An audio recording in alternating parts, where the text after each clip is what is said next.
Hey guys, thanks for tuning in to another video here on the channel. I hope everybody's doing well. I just wanted to share something with you that happened to me recently. I was attending an art show. There was a new exhibitor.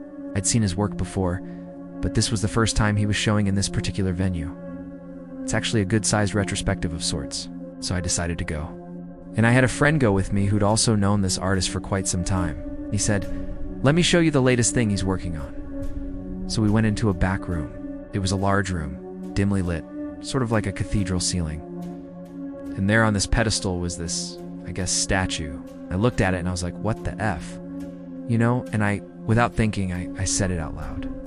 And my friend was like, yeah, he said, it's a series. Calls them idols.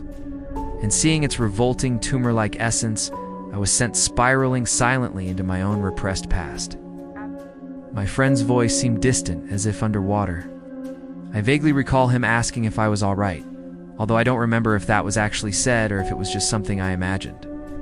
What I do remember is feeling a sting. When I turned to look, I saw a woman wearing a calf's head, a mask with horns, and a tongue lolling out the side, leathery lips parted in a silent snarl. She was removing a needle from my arm, and my body went numb. The next thing I knew, I was lifted, carried to one of a dozen slabs that radiated out from a central stone altar and set down. As I turned my head, I saw the stars in the night sky, obscured by dark, slowly swaying branches that formed a canopy above. The light filtering through them was dim, shadowy, and the shapes they made danced across the ground below.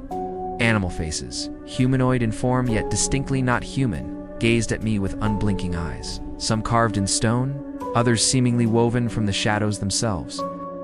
Above them, a ring of torches flared, casting grotesque visages on the weathered ceiling.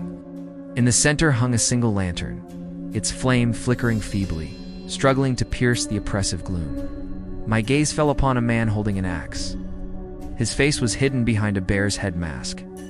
Another figure approached, gesturing urgently towards me with a gloved hand. Two more came forward, their faces obscured by wolf and serpent masks respectively. They knelt on either side of me and left arm fully extended. The axeman brought the blade down, cleaving me at the shoulder. Sharp pain, then everything went white, the ringing in my ears, and then nighttime again. I don't remember much beyond that. I think I must have blacked out for a while because the next thing I knew, I was being forced up, seated. I could feel the stench of burning flesh, my own, as a torch was held to my stub. Something warm trickled down my chest. It stung. Salve was applied. I was wrapped in bandages. By then, I noticed my severed arm had been brought to the altar and heaped upon a growing hill of other limbs and flesh. Insects buzzed around the open sores and stumps. Moths chased the very flames that killed them. Then the chanting stopped. From within the surrounding forests, as black as distilled nothing, a figure emerged. Larger than human, it shambled forward. Its face was obscured by a hooded robe. Despite the shadows, I could see the material shimmer and shine. It was a deep purple, almost black, but beautiful nonetheless. It moved closer to the altar, stopped, and screeched. At that, the cries of children, I recognized their faces. They had been playing outside the venue earlier. How had they gotten inside? They came forward, drawn by whips. I tried to scream, but I was still too numbed. All I could do was watch. They stopped at the foot of the hill of limbs, forced to their knees. I watched as they shook, their hearts and bodies and the world and all of us in it. The drumming was relentless. The chanting now resumed in human. Several masked men approached the figure at the altar and pulled away its robes, revealing a naked creature hunched over. Its face was hidden in the shadows, but occasionally a sliver of moonlight would illuminate its features. Just enough to reveal a pair of glowing yellow eyes and a cruel, twisted grin. It had the body of a disfigured, corpulent human and the oversized head of an owl. The creature rose and began to feast.